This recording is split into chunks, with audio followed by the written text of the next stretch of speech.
Hey y'all, how are you doing? This Lee Robinson here. I'm going to drop this link here in a couple of different platforms, and hopefully we can get some good participation. I thank y'all for tuning in, and hope y'all are having a blessed day.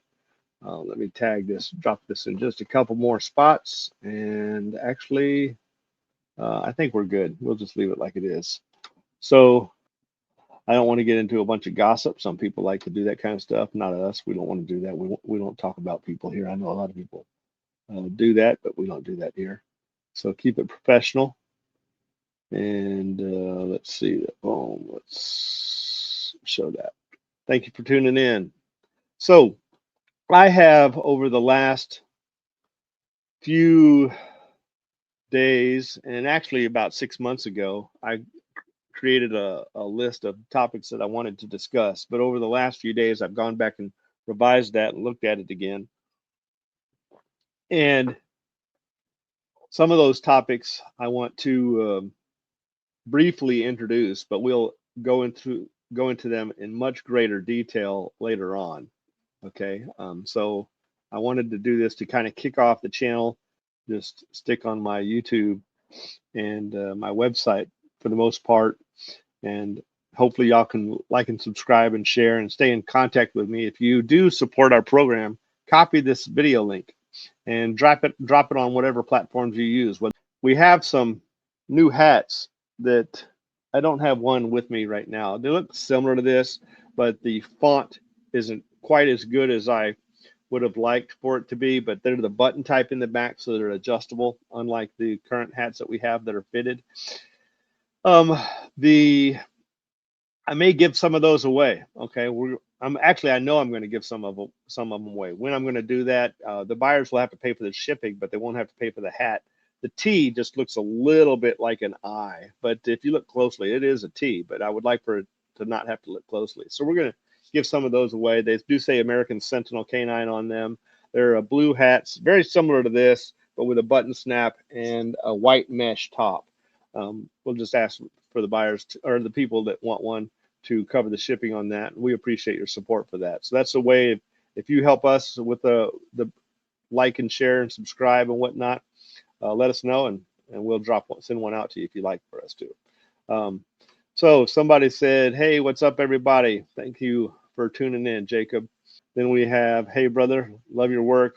We will we see your dogs on hogs?"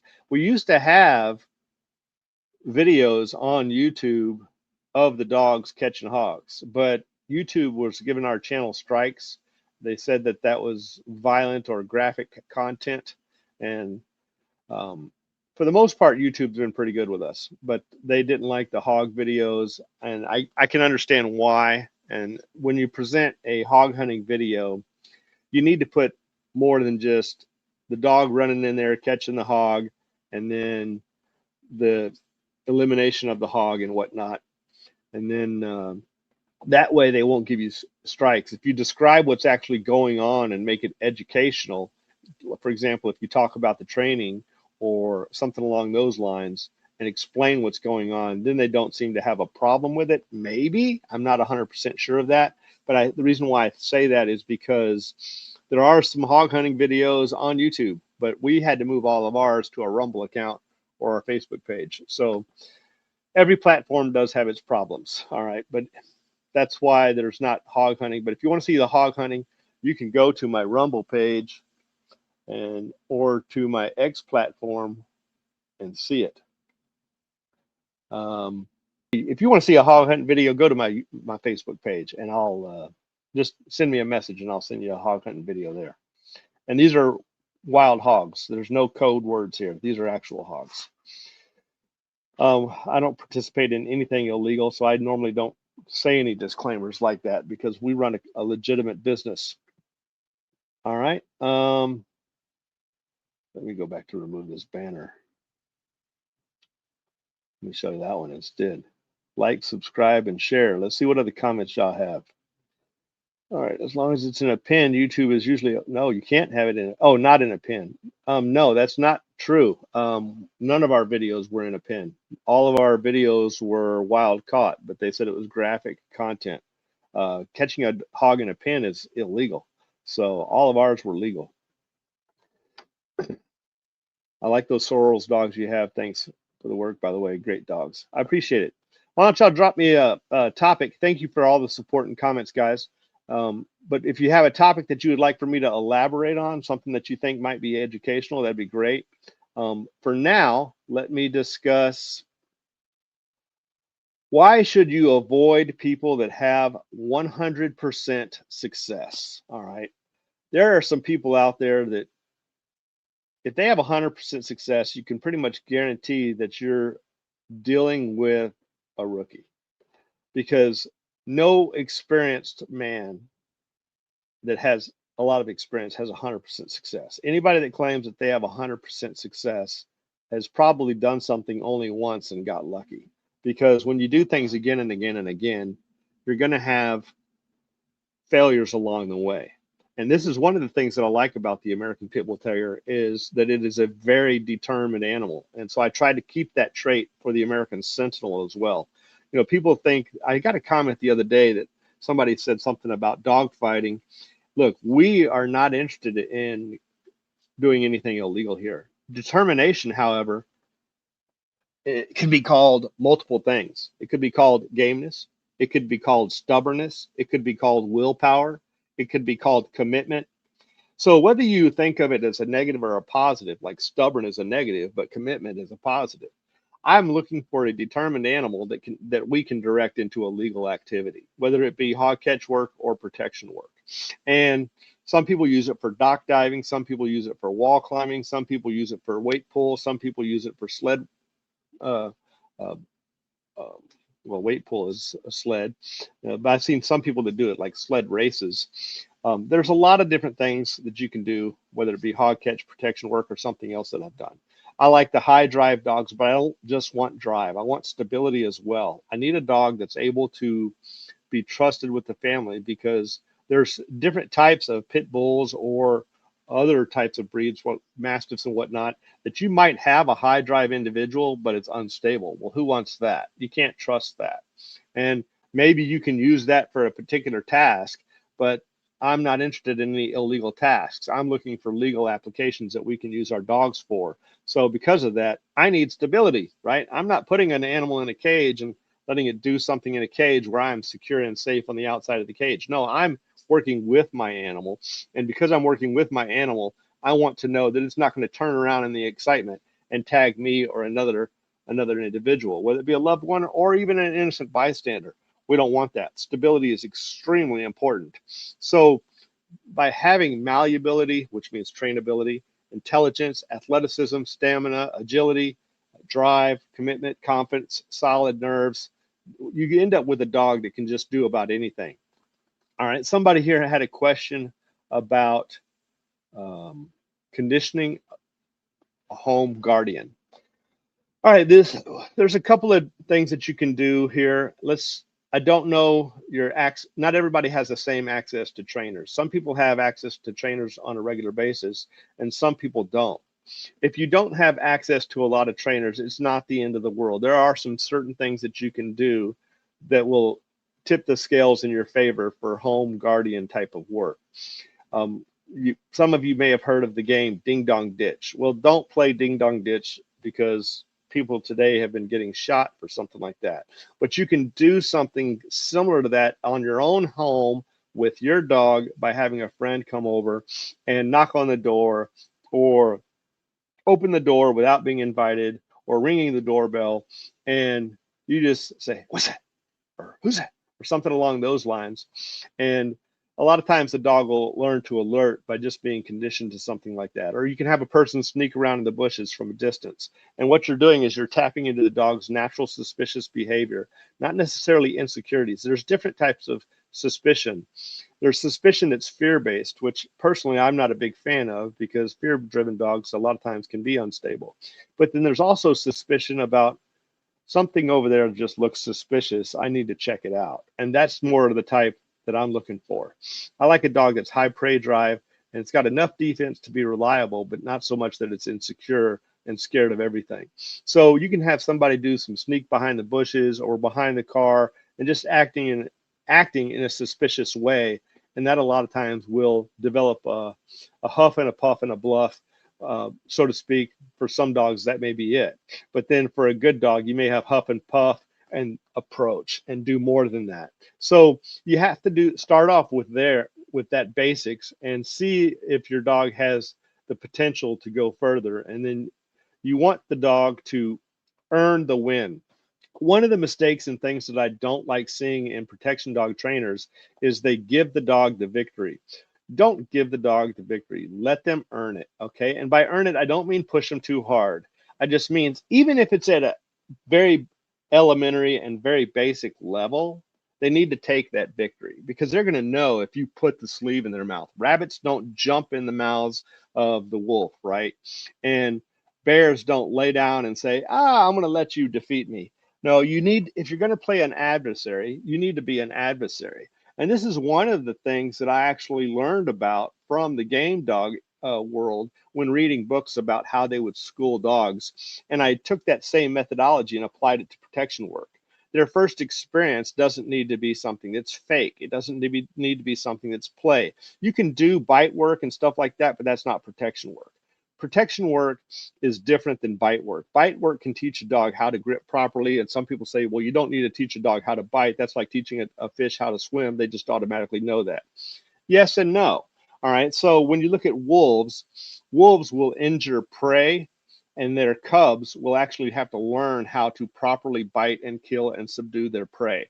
There is learning in the proper bite because if they don't bite properly, the prey might get away, or maybe they're too mouthy. I'm going too fast for the camera. Opening and closing their mouth, and then the prey slips out and jumps away. So there is technique in biting, but bite work and bite development and that type of training is different than actually protection training. When it comes to protection training, the victory needs to be something where the dog has displayed confidence and forward in combat in order to suppress the aggressor. And when they do that, they win. And it can start off at a very low level, but over time it can progressively get to a greater and greater challenge and eventually to a point where the agitator or decoy or helper, whatever you want to call it, is actually able to fight the dog somewhat like a real attacker might. Okay, and then of course you always want to end where the dog wins, but the win should not be charitable. It should be something that the dog has done at a higher level of engagement in order to impose its will on the attacker. And when that happens, then the attacker submits and runs away, all right, or the dog is called off. This is how real protection work is done. Now, this is different than like sports because in sports, it's basically an obedience routine, especially if you know what the routine is going to be. Now, some sports don't tell you what the routine is, or the scenario is, because they don't have a set routine at every event. It may change from event to event, but it should be the same from participant to participant. So at any given event, it may be different than another event, but at that event, every person should have the same scenario. If it changes between person to person, that's not an objective test. And it needs to stay objective in order to prevent bias and discrimination if you're in a competition. This is why I personally believe protection trials should not be competitions. I don't like competitions where there's scorecards because then you get subjectivity instead of objectivity. Hey, I want my friend to win, or I'm going to be a little softer on this dog because I know it's weaker. And then it's not the same test for everybody. I think a protection trial, everybody should be given the same scenario and it should be a pass or fail. No competition. And by eliminating the competition, what you now do is you promote growth for everybody because everybody's here for protection work. So let's help them be successful because we don't want them to get hurt. And we also don't want them to hurt innocent people. So by having things done in a more teamwork type of situation, you're able to do something like that by doing a protection trial pass fail, and it's more camaraderie instead of competition. All right, next. Do you put the pit bulls on hogs or just the sentinels? Both, absolutely both. I have videos that on my phone from the pit bulls. There's one of our Sorrells dogs that Keaton Temple has. He's off of Frankie Bomp and don't know if it's Miss Bull. I'd have to double check. We've had so many dogs placed with so many different people. He just sent me a video here fairly recently of his dog getting in there with a pretty big and pretty rough hog. Dog stayed stuck on him like glue. All right, perfect. So yeah, we use both the pit bulls and the sentinels on the hogs. We have to do that because we need to make sure whatever we're taking into the sentinel program is worthy. And whether it's just a pit bull or not, it has to still be worthy, whether it's worthy for the pit bull use or worthy for the sentinel use. It has to be proven in some way. Next, what are your thoughts on breeding a full bull terrier with a tight bred American bull terrier that has a lot of terrier in it? Well, I don't breed bull terriers. I think they're a cool dog. No offense to anybody else. We all have our preferences. I think the American Pit Bull Terrier does everything that the Bull Terrier does and does it better. The Bull Terrier, its snout with that drop, it's actually lost angulation in the proper angle of the fulcrum. I think the original idea of the Bull Terrier was to prevent the stop on the nose, and that should have been done. Like, it's going to be hard to do, but let me pull up a picture of a Wolverine skull. All right, let's see here, and I'm going to share this with you. So if we look at this picture of a Wolverine skull, this is a profile image. Actually, let's see if we can look at the Tasmanian Devil. Now this is probably a better image to look at. So let me share this one. Oh, let's see. All right, here we go. All right, we're going to look at right here. Oop, right here. All right, now if you look at this skull, you can see there's no stop in this section right here of the skull. It doesn't drop down. And this is, remember, the strongest shape that you can get is like a triangle. So basically, having a stop where you go down and over at a 90-degree angle like you see on some of the bulldogs, that's not structurally sound. A diagonal in the skull makes the skull more reinforced, because here's your fulcrum. So you've got a lower piece and an upper piece, but where are the muscles? The muscles go from here to the zygomatic, from the jaw to the zygomatic process, and the jaw to this ridge across the top of the head. You have the parietal section of the skull and the occiput section of the skull, and there's a ridge that runs across here, and those muscles that go down to the lower jaw connect to the upper part of the head on this zygomatic process and on this ridge that runs across the skull. Well, when this pulling up, you have to, if you look how strong this lower jaw is on this, let's see if we can zoom in even closer. Look how strong this lower jaw is on this Tasmanian Devil. Well, on the top of the head, how are you going to prevent this from hinging and breaking? You have to remember, this is largely hollow. You got nasal passage, you got the mouth, you got the eyes, you got the brain cavity. So how are you going to make this strong enough? The bottom jaw has this massive reinforcement, but what about the top? Well, the way you reinforce it is by having this diagonal. When you put a stop in there, you're losing that. The problem is on the Bull Terrier. Let me show you the Bull Terrier skull now. Share this tab. All right, so if we look at this Bull Terrier skull, it's yes, it has a diagonal, but the skull goes down so far. See, the original Bull Terrier was more like this. The teeth were still perpendicular to the fulcrum and the lower section of the jaw back here, which we're not showing in this image. But now with the drop, the teeth are no longer in perpendicular to the pull of the muscle. The muscle is pulling this direction, which is almost in line with the jaw. So it's not near as efficient as it would be in this picture, where the lower jaw is almost perpendicular to the attachment point. So here, remember, the muscles are going this way and the jaw is going this way. So you're getting maximum thrust of the muscles and you have maximum reinforcement. But on the Bull Terrier, the muscles are going this way, but the jaw is going this way. So it's not near as efficient in terms of delivering its power. So I personally think that the Bull Terrier has turned into a show breed, and because of the show breeding, it's no longer able to perform as well as the game bred American Pit Bull Terrier. I'm not saying there's not anomalies out there. I'm sure there are. All right, but I wouldn't personally put my energy into that.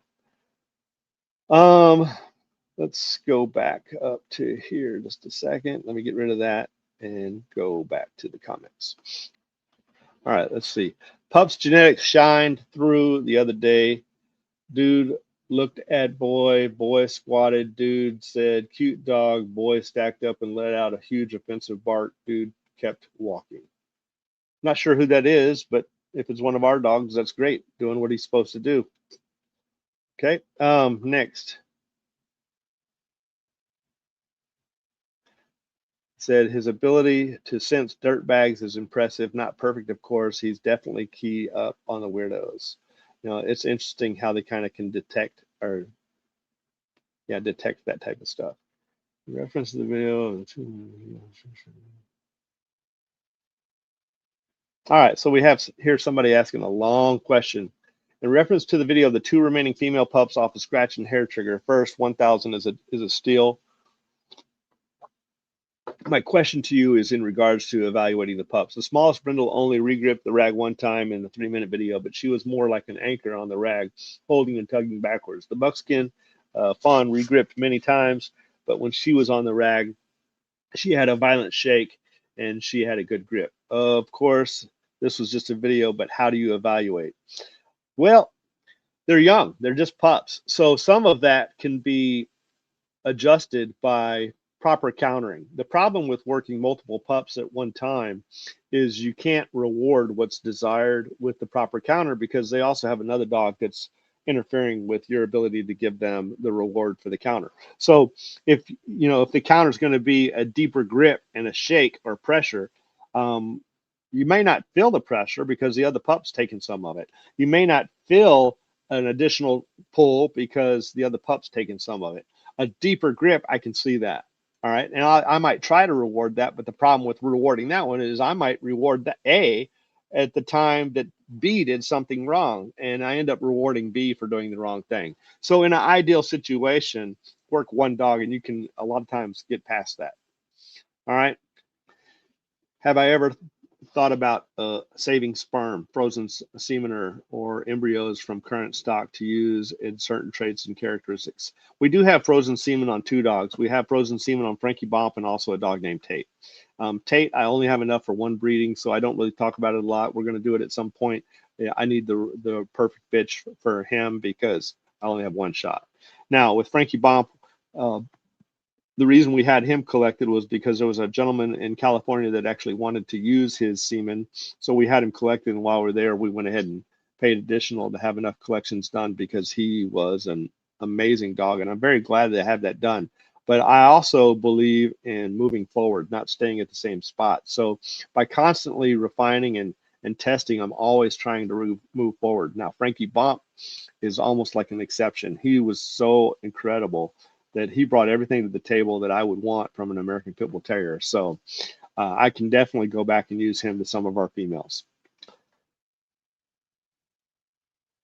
What made me choose the combo that we use for the American Sentinel, and why not other breeds? Well, if I was to do it all over, remember we started this. I started studying these dogs back in 1990.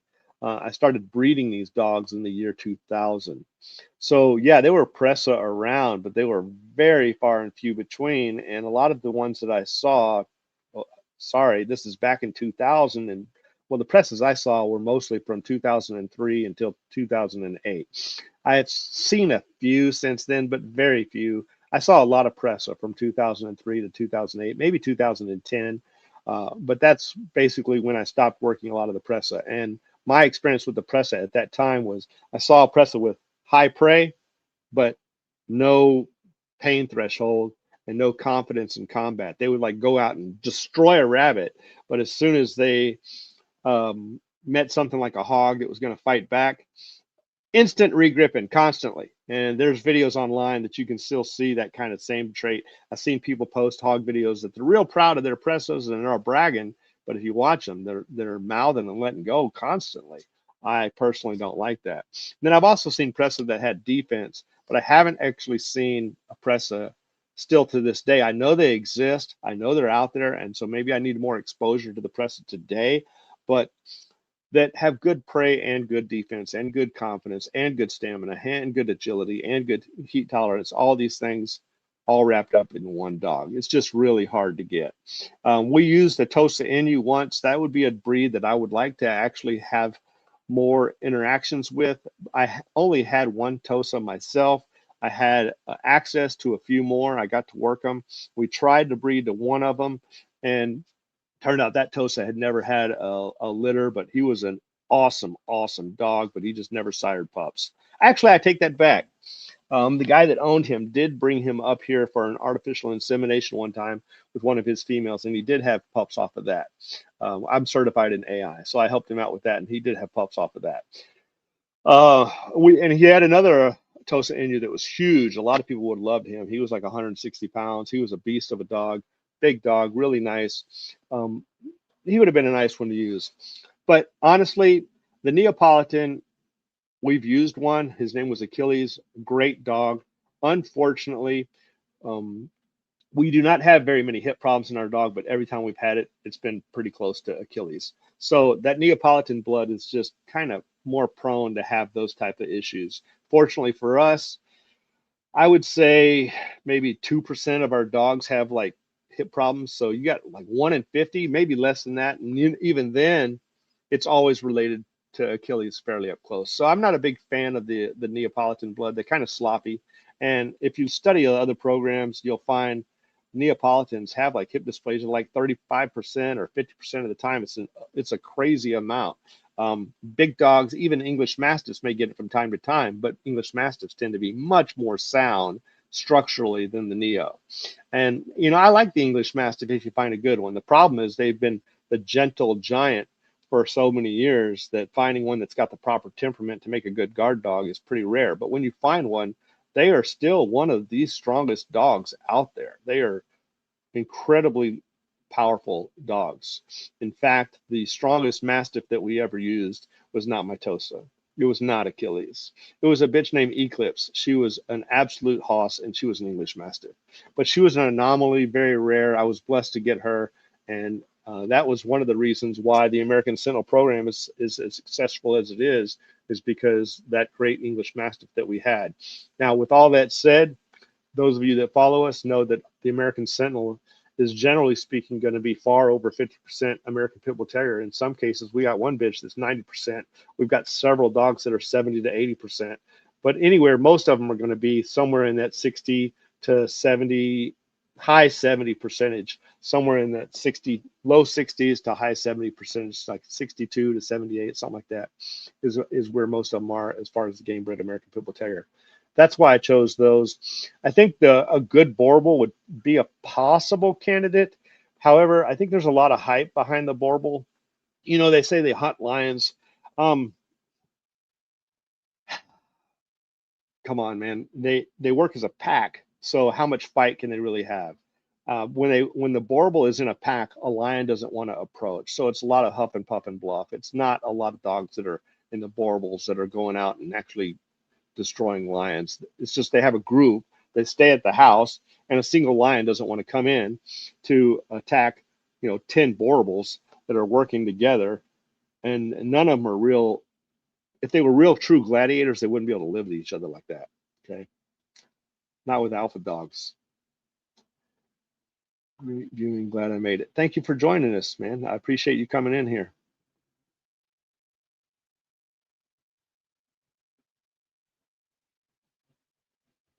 All right. It says here, I like to read these comments before I share them just to make sure we don't get any kind of spam. Non-stop dog wear harness attached to a mountain bike, disc brakes recommended. Hold on, hold the heck on, and give 20 minutes of intense pull. My boy will pull me at speeds through the woods. Be careful with that. Great way to get killed, but also a great way to exercise and have a lot of fun if you are able to handle it and you have a dog. Look, there's people out there that does it. Stephanie Lamp does that kind of stuff, and her dogs are awesome. Um, is there another animal? Is there another animal out there? He's up and drive that, and I need to intervene to keep him from overtraining. Oh, so he's talking about the mountain bike. If there's another animal out there, if his dog, when he's pulling him on the mountain bike, sees another animal, he needs to be careful. Is what he's getting at.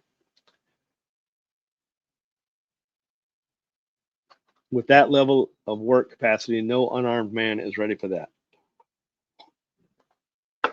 Great topic. That actually brings me to a point that I'd like to address where people talk about a dog targeting the weapon hand. If you're dealing with a person that has a gun, no dog's going to win. And so I understand the idea of targeting a weapon hand in order to dispatch that weapon.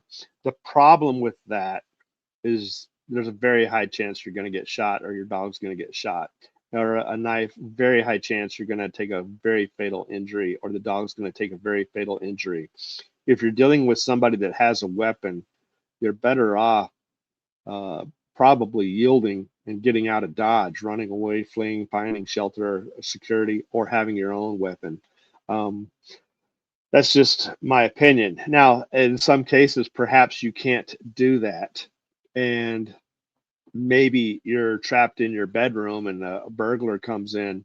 Well, you should have your own weapon in that situation, or at least be on that attacker with your dog and don't make them do it by itself and try to dispatch that weapon. But if you try to teach a dog to target the weapon, there's going to be a problem here, and that is few dogs are going to be able to decipher what's a weapon, what's a cell phone if they've got something in both hands.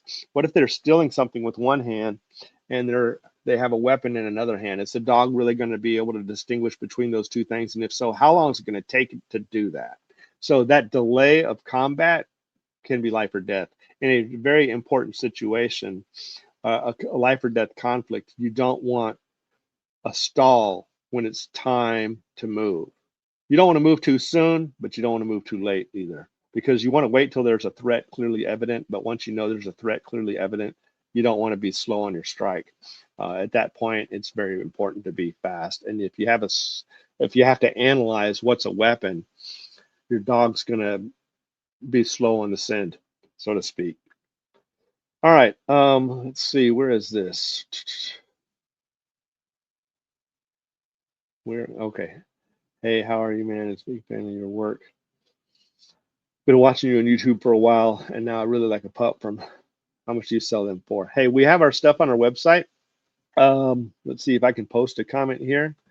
There's a link to our website. I'll drop it here. It's just AmericanBandog.com. And the reason why I say that is not to avoid your answer. I would love to answer your question. The problem with that is depends on the breeding, depends on if it's a male or a female and how many we have available. Some breedings are repeat breedings, some breedings are first-time breedings. First-time breedings are usually at a lower price than repeat breedings, not always, but usually. It also depends on how much proof we have on that dog. Is this dog performance proven publicly? Is the dog performance proven only to me and nobody else knows about it yet because I didn't video anything? Is the dog hip x-rayed yet? I have a breeding that we're doing right now, and it slipped my mind that I need to hip x-ray those dogs. So we have to take Biscuit in to take her. She's not in heat yet, but I have to take Biscuit in to get her hips x-rayed. I thought it was already done, but her hips are not hip x-rayed. At least I don't have any documentation on my phone or my Facebook page, but I'll check my computer to make sure it's not done, because we normally do them before they bred, and she's been bred once before, so I need to check that.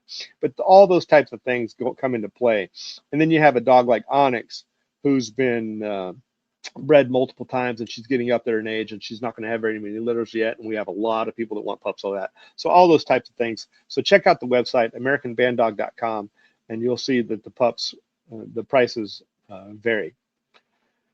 All right, let's see, where were we here? But thank you for the support. I appreciate your support and your question. Is your membership page still active? It is, and I have I've got to work on that a little bit. So if you have some advice for me, please stop. I see you on my channel sometimes. If you have some advice for me on what's the best way to go about that, I like to release information to the public and let everybody see it on my YouTube page. I like to also have some stuff that's beneficial for the people that want to support me by becoming a member on my stuff. So maybe I could put some really nice private information. Actually, here's what I think I should do. I think I should have my members page be questionnaire, question and answer, tutorial, one-on-one type of things, and then keep the YouTube and general stuff just general for the public. That's what I really need to do. But yes, it is still active. Would you let somebody use Frankie's semen to cross with old school working lion proven female or female dogo? In fact, hey, the guy that bought Frankie Bomp's semen actually bred it into the Canis Panther program. Okay. We have a certain hater that's fans of a fan of Gypsy Stratton that doesn't know that the Canis Panther actually has Frankie Bomp's blood in it. All right. He tries to say that I don't know those people, but we were sharing Gypsy Stratton's information before people knew who he was, 20 years ago. Now, Frankie Bomp's semen was to another guy that was breeding those dogs. It was not Gypsy Stratton that was using it, but it was people that were working with him on his program. And it was a more recent cross to add some pit bull to it. But yes, we would. We've got enough semen for 5 breedings from Frankie Bomp. So if you're interested in Frankie Bomp's semen, reach out to me and let me know. He's a great producer. I'm looking for an American Pit Bull Terrier to protect my home. I'm sure it's a lot of work to get them to that stage, but I'm right for that cutoff. The American Pit Bull Terrier used in protection work, some people have an issue with it. I don't, as long as you're responsible and you don't have a fear biter or an indiscriminate biter, meaning an unstable dog. If you have a stable dog and you handle your dog responsibly and you train them properly, and you don't let your dog go out to take a leak in the yard off leash while you're using the bathroom because it's 5 a.m. in the morning and you don't know that your neighbor let their dog out too, and they have a bitch in heat. She's walking around, your dog goes over there, the neighbor sees it, comes out panicking, telling your dog to go home, and now your dog attacks him and you're in jail.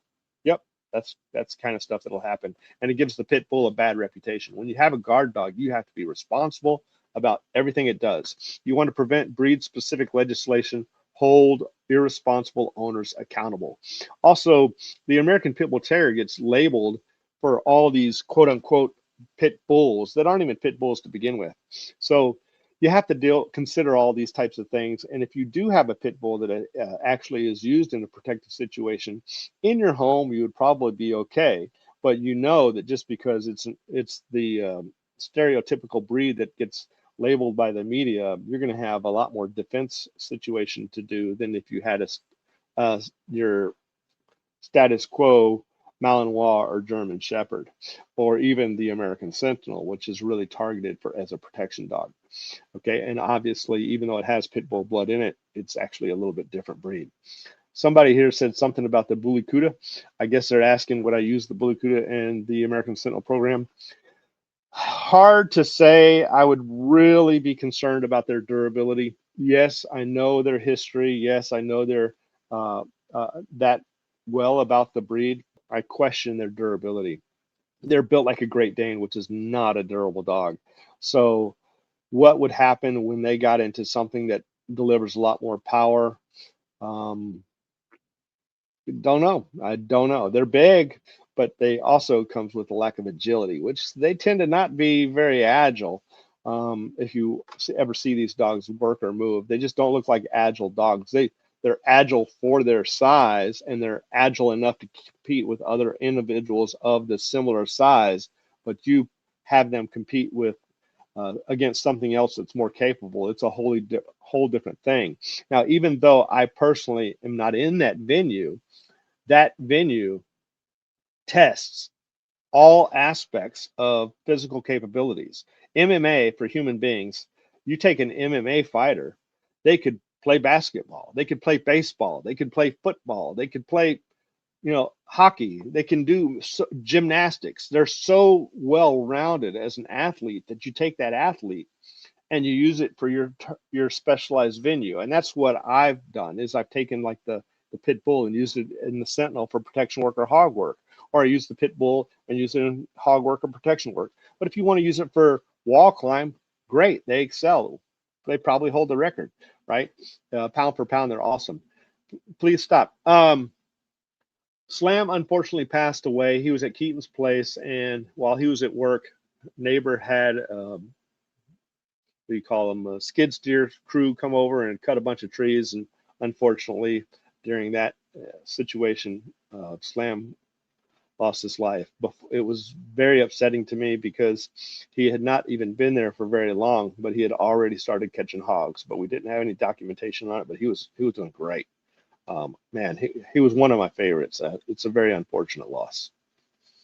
I'm glad that I have not only his blood, but I've got a male and a female off of him that I can take back together. And then I also got another female off of him that is bred very similar. So we should be all right with the Slam blood to preserve it. But I sure would like to have him. Hey, Bloodhound, thank you for the donation. We certainly appreciate donations to our channel. I also, again, would like to remind you, like, subscribe, and share. I don't want to be on social media as much as I used to be. I want to focus on my channel and my website. I want to provide information that people can find when they search for it, rather than just people scrolling endlessly and maybe they come across it, maybe they don't. Okay, I want to target my clients, my viewers, and try to help them as best as I can. And I think it's also more efficient for my time to use my YouTube channel. Social media is just not a very efficient platform. So if those of you who are watching this, if you like the content, copy the URL, drop it on your page or your favorite groups and share it with other people. Let's get this channel to grow so I can be more proactive on my YouTube. Thanks again for your support. I'm very glad I found you too. So glad to be here. Thank you very much. I appreciate it, Joey. And let's see. Yeah, I'm going live again. I'm going to try to focus on this YouTube channel. So let's keep it going. My wife is going to be bringing home dinner here pretty soon. So not sure how much longer we'll go, but probably until about 6. So we may have about 10 more minutes. I'll try to go through these questions as fast as I can. Hey, if it's too fast for you, at the bottom corner, there's a little gear. You can click on the speed and slow it down. Haven't seen you in a while. You're right. I've been focusing on a lot of things. My mother, unfortunately, is 92 years old. I don't think she'll be with us much longer.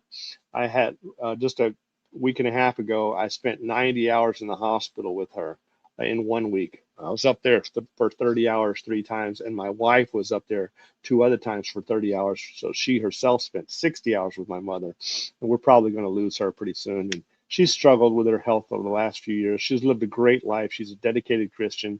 And when she passes, she will be with my father and her 2 brothers and her parents. And so she's going to be welcomed into the kingdom of heaven, I'm sure. And that's perfect. But of course, we will definitely miss her when that time comes. And we're just trying to comfort her as best as possible during her last few months. I don't think she'll be with us for another year, but who knows? You never know. Could be next week. It could be 2 years from now. We just never know. But I've been trying to focus on her a lot, as well as trying to get the property up to date. All right. Well, I appreciate that. It's obviously not something that we want for any of us, but none of us escape death. Taxes and death. None of us escape it. And this is an opportunity for me to present something that some of you may not like. If you're offended that I'm a Christian, we may not be the channel for you. Get right with Christ before it's too late. Repent and trust in Him, right? And if you don't like that, then my apologies. But if you do have questions on that and you think I can help you with it, reach out to me. I'll be glad to talk to you about your faith if you need me to. Maybe I can help direct some of you the right way. And that's why I'm still in the dog business, is try to spread the word of Christ to my viewers. All right. And on that note, I am not perfect. Okay. So I've seen some people that try to mock me because I'm a Christian. If you want to mock me because I'm a Christian, well, go ahead. But hey, cast the first stone. Some people say, judge not, yet you be judged. Actually, we're not supposed to judge by human standards in a hypocritical way. We're supposed to judge by God's standards. And when we do that, we judge righteously, and we remember that we are guilty as well, and we should all repent and accept Him. I used the Halloween scarecrows in the neighborhood as training methodology once. That's pretty interesting. Hey, it can work, I'm sure. All right, yeah. So someone said, can you break down the definition of a seed dog? A seed dog is an inbred dog on high quality traits. So you have a line of dogs that all display the traits that you're really attracted to, things that you want in your well-defined goal that you should have written down. We talked about the 90-10 rule here recently. 90% of the people that say they have a goal don't write their goal down, and almost all of them never obtain their goals. 10% of the people that have a goal that are dedicated to it write their goal down. That is the first step to being successful in whatever it is, whether it be your finances, whether it be getting in shape, or whether it be breeding dogs, or whatever your business adventures are, saving money, getting out of debt. Write your goals down. Only 10% of the people do that. Out of that 10%, 90% of that 10, 9 out of 10 of them succeed. So if you want to succeed, do this. So put your goals down on paper. And if you're interested in breeding, write down what the perfect dog is in your eye. Now look for an individual or a man. Look for a man that produces dogs of high quality that meet those requirements if you don't have it yourself. And then approach that man and say, hey, here's what I'm looking for. And if they have more than one line of dogs, ask them which line has these traits the most. And then after that, find a particular dog that's showing those traits from a line of dogs that show those traits. And then look at the pedigree and see if you can find an inbred individual on dogs that show those traits. Then that's your seed dog.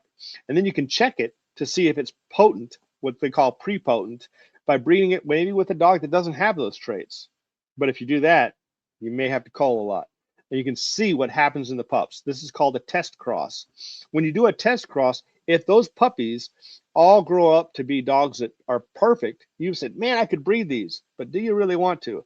You might want to put those dogs in working homes with like hog hunters that may lose their dogs on a hog hunt because they're going to be able to perform, but will they be able to reproduce if they're crossed out? Sometimes they can, sometimes they won't. It depends on what you bred it to. But you can now take that seed dog and breed it to dogs that do have your traits, and you can concentrate on those traits and know that you have a higher chance of producing those traits, because not only do you have a dog that has those traits, he's inbred on those traits, and you bred him to bitches that have those traits, or your bitch, technically, even a female could be a seed dog, but it's more common for a seed dog to be a male because you can be more prolific with a male than you can a female. A female can only have 2 litters a year at most. A male could have a litter every week or every 10 days. And you might say, well, he could breed every day. Yeah, but your semen count's going to get low. It takes a couple weeks to get that semen count back up if you bred it. So you could breed a male, and you could breed them like 2 or 3 times this week to one female, and then you could even breed them to 2 females at the same time if you're going back and forth, like Monday A, Wednesday A, and Tuesday and Thursday you did female B. But after you've done that and he's had 4 ties, his semen count's going to go down, and you got to give him time to build that back up. But you could breed a male dog theoretically 50 times of the year, So generally speaking, seed dogs are going to be your male. All right, next. But that's what a seed dog is, a highly inbred dog on traits that are desired, and he's prepotent in order to reproduce those traits.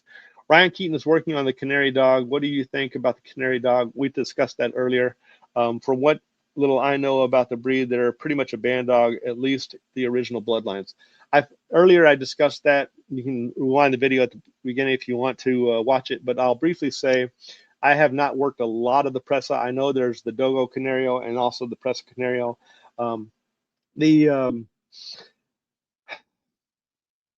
The ones that I saw were actually mostly imports, but this was back in 2003 to like 2010. There was a lot of imports, and we saw some that had high prey. We saw some that had some defense, but we just didn't see dogs that had both, and they just didn't display good commitment.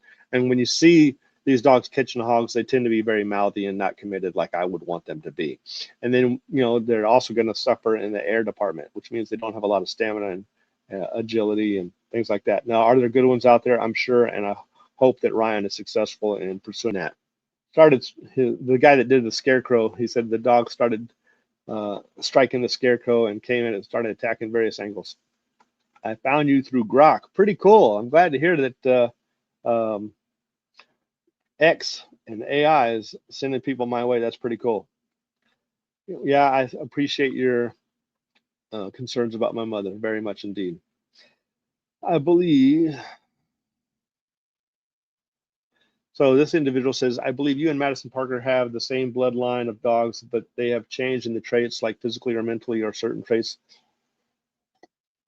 All right, Madison is um, a mentor in many ways, right? If you want to talk to about conditioning, reach out to him. He's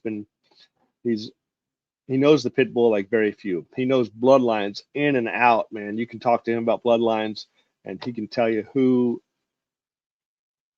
is bred out of who when it comes to these great dogs. In fact, earlier today we released a video talking about Joe Corvino, and I was talking about that, and he said, "Hey, you didn't mention Don Maloney. You didn't mention Danny Burton." And so we went back and added those people. He knew which people were using the Corvino blood that your general public may or may not know. So he's still a resource in some things. However, he and I have slightly different goals, right? He breeds more for what they were. I'm looking for a dog that I can use for the American Sentinel program. He still appreciates the pit bull for what they are, and he still has excellent, excellent dogs. I got Frankie Bomp came from him, and Frankie Bomp was a beast. One of my favorite and best producing females is a bitch named Miss Bandit. She is off of Sadie, who also came from him. So, but I like a larger dog than he does, and I also want to make sure that my dog can be very trainable. So I don't want any timid dogs at all. That may not bother him, and I don't want any small little dogs, and that won't bother him either. So we have slightly different goals in that regard. Um, Also, we took our dogs back to some of the old Sorrells dogs from other places that are pure on the pedigree in order to revive that dedicated Sorrells dogs, which ironically, a lot of those dogs that he doesn't have were dogs that he really behind the production of, but just when he got out of it, he never got those dogs back. And we had to pay dearly to get those dogs into our possession, but we did it. And now we've been breeding them for generations until we got the best of Madison's working stock with the old pure sorrel stuff, and we put it together, and it's just working perfect for us. All right. So basically, in short, our dogs are going to be bigger, and we're also not going to have any timid dogs, and those are things that I look for. Now, he doesn't have a lot of timid dogs either, but I'm sure he's not fond of that trait either, but he could allow it if the dog would catch hogs or squirrel hunt and things like that. If those of you that don't know, Madison Parker was great with the slingshot. He would actually hog hunt, or excuse me, he would actually squirrel hunt with a slingshot. And when the squirrel would fall onto the ground, his dogs would go and catch the squirrel before it recovered from being knocked out and get away. All right, may all of you have an easy and peaceful time with your illness. Certainly, I appreciate that. Thank you for your thoughts there. Thank you. Can't be ashamed. Remember, Jesus says that be away from me. You never knew me, or I never knew you. So we can't. We've got to stand on that. I do not have any adult sentinels for sale at this time, but send me an email, and if you're interested in an adult, when one comes up, I can let you know. We're probably going to part with some at some point in the future because we got a lot of young up and comers, but don't ask about Onyx. I had somebody ask about Onyx. Onyx is going to stay here till the end of her days. She would really hurt somebody. She's got to stay here. We've got some dogs like that. Scratch cannot go anywhere. He would really hurt somebody. All right. So there's a number of dogs that are going to stay here for the rest of their life, but we may have a dog here that we're going to breed once and then kind of move it on because it's got a lot of the traits that I want. But I want to take that line back to something else that it may be related to and kind of refine it a little bit. So we may have some good prospects that are available after they've been bred once. And sometimes that first breeding will be around 18 months. So I won't have 6 to 18 months, but we may have some 2-year-olds that we could possibly part with. And then we got to give a quick shout out to Jaguar the Band Dog for his tons of support and work on the American Sentinel Canine Coalition group. I certainly appreciate all that you do. Well, with that said, my wife got home from dinner, and I want to say thank you for y'all signing in, and y'all have a blessed day.